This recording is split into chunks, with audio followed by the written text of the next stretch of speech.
ஹாய்ங்க, welcome back to our சேனலுக்கு. ஈஸியாக pasta பண்ணுறது பார்க்கலாங்களா? நம்ம வீட்டில் குட்டீஸ் இருந்தாலே வந்துட்டு ஈவினிங் ஆனால் ஏதோ ஒன்று வேணும் வேணும்னு கேட்டே இருக்கிறது இல்லைங்களா? அவங்களுக்காக ஈஸியாக சிம்பிளாக எக் பாஸ்தா தாங்க செய்ய போகிறோம். ஒரு சைடில் வந்துட்டு பாஸ்தா தண்ணியில் போட்டு கொஞ்சம் எண்ணெய் ஊற்றி வேக விட்டாச்சுங்க. இந்த சைடு வந்து அடுப்பில் வந்துட்டு வடச்சட்டி வச்சு எண்ணெய் காஞ்சிட்டு இருந்துச்சுங்க. ஒரு பெரிய வெங்காயத்தை வந்துட்டு கட் பண்ணி அரிஞ்சு போட்டாச்சுங்க. அது வணங்கிட்டு இருக்குதுங்க. கொஞ்சம் உப்பு போட்டு வணக்கி எடுத்துக்கலாங்க. வீட்டில் இவங்க இருந்தாலே நம்மளுக்கு நேரம் போகிறது தெரிய மாட்டேங்குதுங்க. ஏதோ ஒன்று வாய் கேட்டுகிட்டே இருக்குதுங்க துணுக்குன்னு.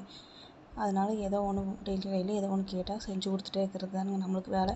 அப்படியே சைடில் தக்காளி கொஞ்சம் அரைச்சி ஊற்றிங்க, அதையும் போட்டு வணக்கி விட்டாச்சுங்க. கொஞ்சமாக வந்து கரம் மசாலா போட்டுங்க.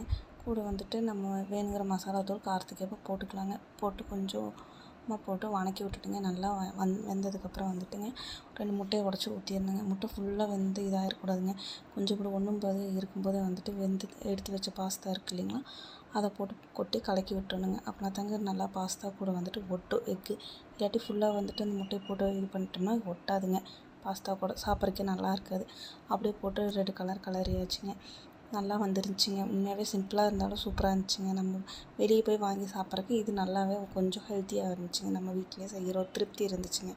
நீங்களும் வேணுன்னா உங்கள் வீட்டில் செஞ்சு பாருங்கள். உங்கள் வீட்டில் குட்டீஸ் இருக்கும்போது ஸ்நாக்ஸ் கேட்கும்போது இருந்துச்சுன்னா கண்டிப்பாக செஞ்சு பாருங்கள். தேங்க்ஸ் ஃபார் வாட்சிங். லைக் பண்ணுங்கள், சப்ஸ்கிரைப் பண்ணுங்கள், ஷேர் பண்ணுங்கள். இந்த மாதிரி ரெசிபிஸ் உங்களுக்கு பிடிச்சிருந்தா